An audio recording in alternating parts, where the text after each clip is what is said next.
पिछली वीडियो में हमने डिस्कस किया था एंट्रल रूट, अब हम डिस्कस करेंगे पार एंट्रल रूट। ठीक है, तो पार एंट्रल रूट में क्या होगा कि वो रूट अदर देन, मतलब पार एंट्रल का मतलब क्या है कि route other than enteral route. ठीक है, अब इसमें हमारे पास जो रूट्स आ जाते हैं उसमें सबसे पहले हमारे पास आ जाता है इंट्रावीनस रूट। ठीक है, इंट्रावीनस रूट में क्या होगा कि हम ड्रग जो है वो डायरेक्टली वेन में एडमिनिस्टर करेंगे। अब अगर हम इसके एडवांटेज और डिसएडवांटेज की बात करें तो एडवांटेज और डिसएडवांटेज में क्या आ जाता है, सबसे पहले एडवांटेज देख लेते हैं कि जब हम आईवी रूट के थ्रू जो है वो ड्रग देंगे तो उसकी बायो अवेलेबिलिटी 100% होगी। अब मैंने आपको पिछली वीडियो में बताया था कि बायो अवेलेबिलिटी क्या होती है कि डोज या concentration of the active drug reaching the systemic circulation. Active drug का मतलब ये होता है कि वो ड्रग जो आगे जाके इफ़ेक्ट प्रोड्यूस कर सकती है। ठीक है, जो फार्माकोलॉजिकल इफेक्ट होते हैं वो प्रोड्यूस कर सकती है, that is known as active drug. अब इसकी बायो अवेलेबिलिटी 100% क्यों होती है? देखिए, हमने बात की थी बायो अवेलेबिलिटी की डेफिनेशन में कि अमाउंट ऑफ या dose of active drug reaching the systemic circulation.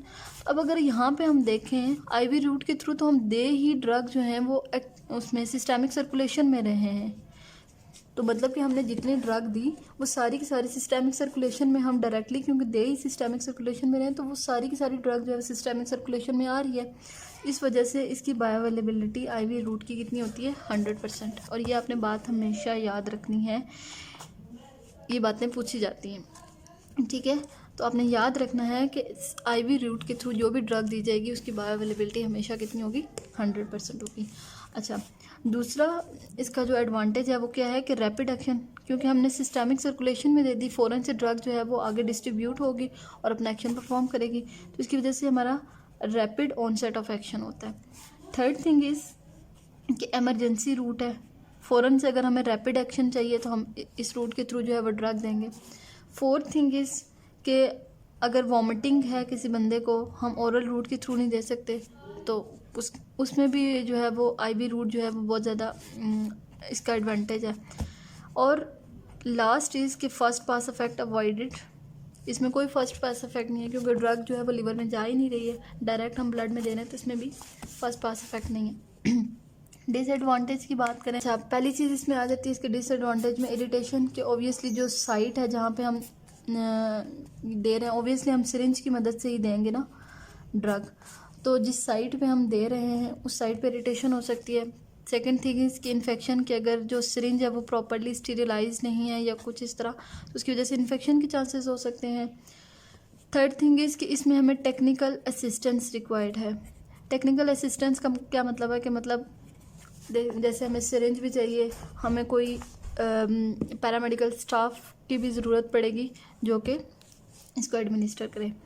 अच्छा, नेक्स्ट जो हमारे पास रूट आ जाता है that is I am mean intramuscular muscle में देते हैं। अच्छा, इसकी साइट इंपॉर्टेंट है कि कौन कौन से मसल में दे सकते हैं हम, डेल्टॉइड में दे सकते हैं, ठीक है, ग्लूटियस में दे सकते हैं और वास्टस लिटरियालिस मसल में दे सकते हैं। ठीक है जी, तो ये 3 मसल्स हैं जहाँ पे हम आईएम दे सकते हैं, मतलब इंट्रामस्कुलर इंजेक्शन दे सकते हैं। अच्छा, इसका एडवांटेज क्या है और डिसएडवांटेज क्या है? आईएम का एडवांटेज क्या है? अगेन इसकी एब्जॉर्प्शन जो है वो as compare to the oral route fast होगी। सेकेंड थिंग इज़ वही कि रैपिड एक्शन, जब भी एक ड्रग की एब्जॉर्प्शन फास्ट होगी तो उसका रैपिड एक्शन होगा। ठीक है, थर्ड थिंग इज़ अगेन कि फर्स्ट पास इफेक्ट जो है वो अवॉइड हो गया इसमें। डिसएडवांटेज में क्या आ जाएगा कि जिस जगह पे हम दे रहे हैं वहाँ पे पेन हो सकती है। ठीक है, ऑब्वियसली हम आईएमबी जो है वो भी हम सिरिंज की मदद से देंगे, पेन होगा। दूसरे इसमें भी वही टेक्निकल असिस्टेंस रिक्वायर्ड होगी, इसमें भी इन्फेक्शन के चांस हैं, एब्सेस बन सकती है। ठीक है, ये इसके डिसएडवांटेज आ गए। अच्छा, उसके बाद हम बात करते हैं सबक्यूटेनियस रूट की। ठीक है जी, सबक्यूटेनियस। अच्छा, सबक्यूटेनियस का सबसे पहले मतलब समझ लेते हैं। अंडर द स्किन, मतलब कि स्किन की जो हमारे पास लेयर्स हैं उनके नीचे जो है वो इंजेक्शन दिया जाएगा। ठीक है, हमें बताया। अच्छा, जो सबक्यूटेनियस होता है वो हम अंडर द स्किन देते हैं। हमें पता है कि देखें सबसे पहले हमारे पास ऊपर क्या होता है, एपिडर्मिस होती है, ठीक है। नीचे हमारे पास क्या होता है, डर्मिस, और डर्मिस के नीचे हाइपोडर्मिस या सबक्यूटेनियस टिश्यू आ जाता है, ठीक है। तो ये वाली जो हम इंजेक्शन देते हैं ना, ये हम यहाँ पे देते हैं सबक्यूटेनियस टिश्यू में, ठीक है। तो अच्छा, इसकी एक इम्पॉर्टेंट बात मैं आपको बता दूं कि इसकी एब्जॉर्प्शन स्लो होती है। जो हम सबक्यूटेनियस रूट के थ्रू ड्रग देते हैं ना, उसकी स्लो एब्जॉर्प्शन होती है। तो जब आहिस्ता आहिस्ता ड्रग एब्जॉर्ब हो रही है, तो आहिस्ता आहिस्ता एब्जॉर्ब होने की वजह से थोड़ी थोड़ी ड्रग जो है वो जाके अपना एक्शन परफॉर्म करती रहेगी। तो इसकी वजह से इसका एक्शन जो होता है वो क्या होता है, प्रोलॉन्ग एक्शन होता है। उसके बाद क्या होगा, नेक्स्ट जो रूट है दैट इज़ इंट्राडर्मल रूट, ठीक है। अच्छा, इंट्राडर्मल रूट जो होता है उसमें हमारे पास क्या होता है, देखें इंट्राडर्मल। अब ये वाला जो इंजेक्शन हम देते हैं ना, वो हम डर्मिस में देते हैं। तो ये चीज़ आपने याद रखनी है कि जो सबक्यूटेनियस होता है वो हम अंडर द स्किन देते हैं सबक्यूटेनियस टिश्यू में, और जो इंट्राडर्मल होता है वो हम इधर देते हैं डर्मिस, जो कि स्किन की लेयर है, ठीक है।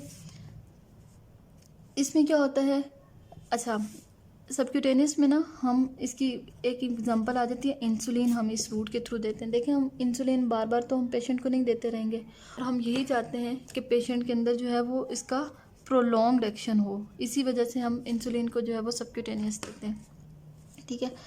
नेक्स्ट जो इंट्राडर्मल रूट है, ये हमारे पास जो है वो पेनफुल होता है, और इसको हम यूज़ करते हैं यूजुअली अगर हमने ड्रग सेंसिटिविटी चेक करनी हो, ठीक है।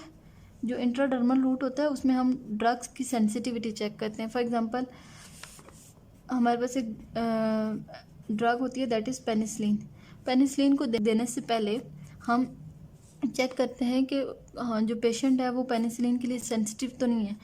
तो उसके लिए हम क्या करते हैं कि थोड़ी सी पेनिसिलिन जो है वो हम इंट्राडर्मली दे देते हैं।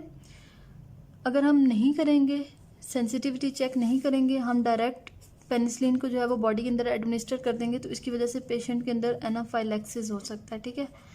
जो हम बाद में डिस्कस करेंगे कि एनाफाइलैक्सिस क्या होता है, ठीक है। लेकिन ये बहुत सीरियस कंडीशन होती है, इससे सम टाइम पेशेंट की डेथ भी हो जाती है। तो इसलिए हम लोगों ने लाजमी पेनिसिलिन देने से पहले सेंसिटिविटी को चेक करना होता है, और उसके लिए हम जो है वो इंट्राडर्मल रूट के थ्रू पेनिसिलिन देंगे।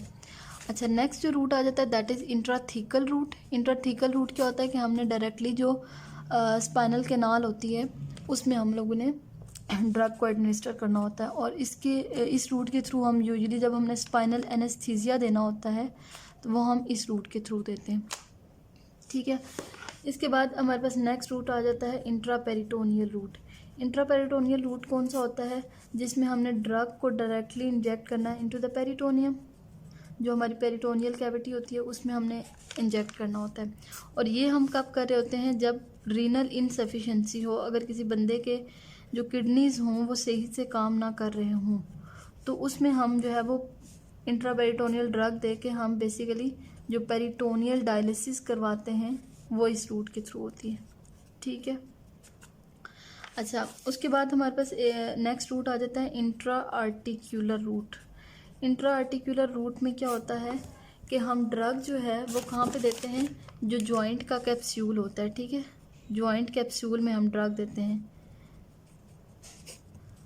अच्छा, ये वाला प्रोसीजर हम रियोमाटॉइड आर्थराइटिस के जो पेशेंट होते हैं उनमें करते हैं, और उनमें हम एंटीबायोटिक्स और कॉर्टिकोस्टेरॉइड्स दे रहे होते हैं जो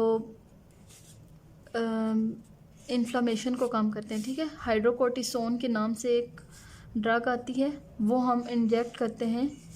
जो रियोमाटॉइड आर्थराइटिस के पेशेंट होते हैं उनको बहुत ज़्यादा सीवियर किस्म की जॉइंट की इन्फ्लामेशन हुई होती है, तो हम कैप्सूल के अंदर ये हाइड्रोकोर्टिसोन को इंजेक्ट करते हैं, और पेशेंट को फ़ौरन से जो है वो रिलीफ मिलता है। इसके बाद नेक्स्ट रूट जो हमारे पास आ जाता है दैट इज़ इंट्रा आर्टीरियल। जो इंट्रा आर्टीरियल रूट है, इसका मतलब है कि नाम से ही पता चल रहा है कि हम ड्रग जो है वो आर्टरी के अंदर देंगे।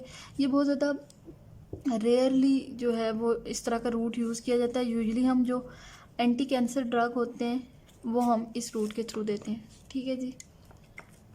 अच्छा, उसके बाद हमारे पास जो अदर्स रूट हैं उसमें हमारे पास आ जाते हैं इन्हलेशनल रूट और टॉपिकल रूट।